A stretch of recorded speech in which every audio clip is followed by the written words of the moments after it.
Saya punya penilaian terhadap COVID. 220.000. Nggak ada yang namanya COVID.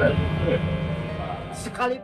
Pria berinisial AS, 32, yang diketahui pembuat konten video tak percaya COVID-19 hingga heboh di kalangan warga Kuningan, ditangkap petugas kepolisian sektor setempat.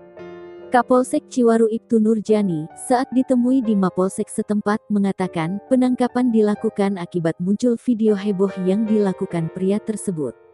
Menurut Kapolsek Ciwaru, yang mengemuka adalah ucapannya dalam video berdurasi 2 menit 50 detik itu yang dianggap dapat memprovokasi masyarakat luas. Banyak tenaga kesehatan yang tidak terima dengan pernyataan AS. Kapolsek Nurjani mengaku untuk sementara terduga pembuat video itu sedang diperiksa dan selebihnya diserahkan ke Mapolres Kuningan.